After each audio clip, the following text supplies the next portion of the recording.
बड़ा दुर्भाग्य है कि इस तरह के घोटाले हुए कि इस शख्स को देखकर आप कभी अंदाजा भी नहीं लगा सकते कि इसे सांप के डसने से आधिकारिक तौर पर मृत घोषित कर दिया गया है।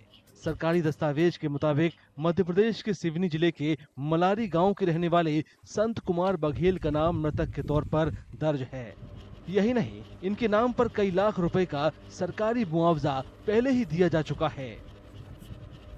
जी, जानकारी में तो आए थे कि केवलारी में ऐसा ऐसा भ्रष्टाचार हुआ करके, और अभी आप लोग जो आए हैं तब मेरे को जानकारी ये लगी कि भाई कि आपको मृत घोषित करके और आपके नाम से पैसा निकाल लिए गए हैं, जबकि मेरे साथ ऐसा कुछ है नहीं।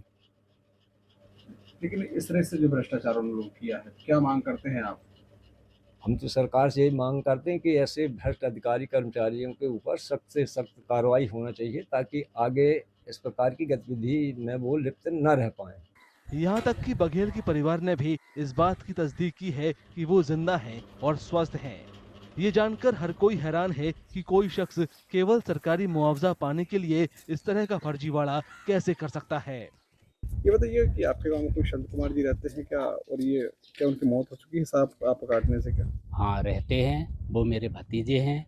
उनके सर काटने से कोई मौत नहीं हुई, वो जिंदा हैं और 75 साल की उम्र के हो चुके हैं। लेकिन दस्तावेजों में ये बताया गया है कि उनकी मौत हो गई है क्या?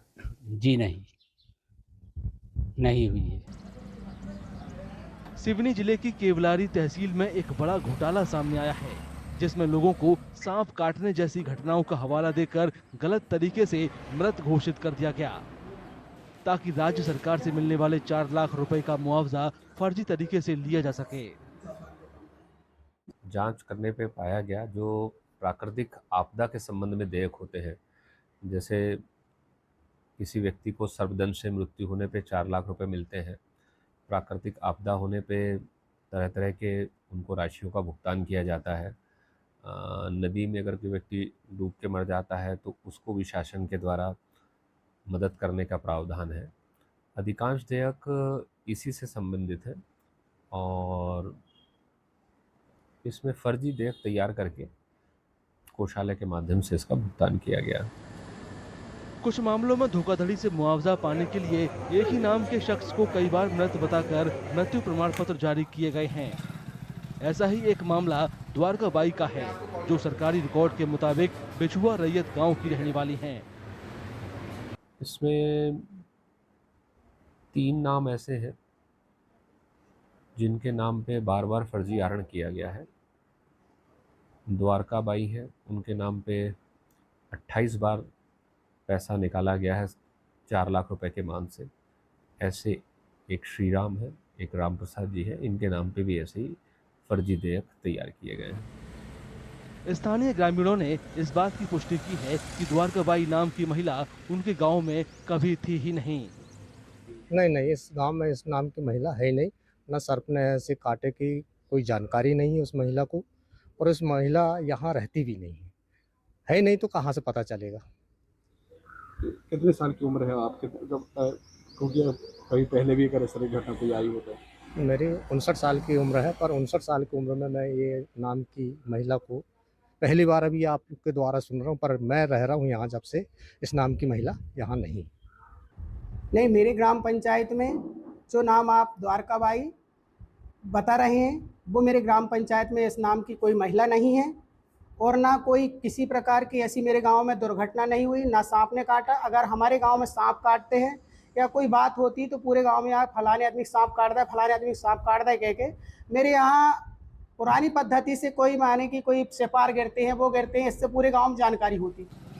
इसी तरह जामुनपानी गांव के रहने वाले लोगों को एक और मृतक शख्स श्रीराम के बारे में कोई जानकारी नहीं है, जिनके नाम पर सांप के काटने से कथित मौत के बाद 4 लाख रुपए का मुआवजा हासिल किया गया था और उन्हें जामुनपानी गांव का निवासी बताया गया था। ये आपकी ग्राम पंचायत में कोई श्रीराम नाम का व्यक्ति है जैसे सर्प ने काटा हो कुछ सालों में? क्या नाम सर? श्रीराम नाम का। श्रीराम नाम का तो नहीं है सर जी। बाकी एक व्यक्ति को सर्प काटने से उसको पैसा मिला, दिलीप चंदेल, पिता मुन्ना लाल चंदेल। लेकिन जो श्रीराम है उसे कई बार सर्प ने काटा हो? नहीं, कोई श्रीराम नहीं जामुनपानी पंचायत में, कोई नहीं है। नहीं जी। सुकतारा गांव के एक अन्य मामले में विष्णु प्रसाद नाम के शख्स को सरकारी रिकॉर्ड में सांप के डसने से मृत घोषित कर दिया गया और मुआवजा एक दावेदार को दे दिया गया, जबकि सुकतारा गांव के लोगों का कहना है कि इस नाम का कोई शख्स उनके गांव में रहता ही नहीं था। विष्णु कुमार जी हैं, उनकी सर्प काटने से मौत बताई गई है। आपके ग्राम पंचायत में इस नाम पर कोई व्यक्ति है क्या, कुछ या फिर कुछ सालों में सर्प ने काटा? नहीं, विष्णु प्रसाद के नाम से ऐसा कोई व्यक्ति हमारे पंचायत में नहीं है, और जो सर्पदंश की मौत से उसकी मृत्यु हुई हो ऐसी कोई जानकारी ग्राम पंचायत में नहीं। क्या लगता है आपको, ये बड़ा फर्जीवाड़ा है क्या? बड़ा फर्जीवाड़ा है ही, और हमारे जो केवलारी विकासखंड की तहसील में आज से नहीं, विगत 2-4 साल से अपन देख रहे हैं, सुन रहे हैं मीडिया के माध्यम से, फर्जीवाड़ा का तो अंबार लगा हुआ है।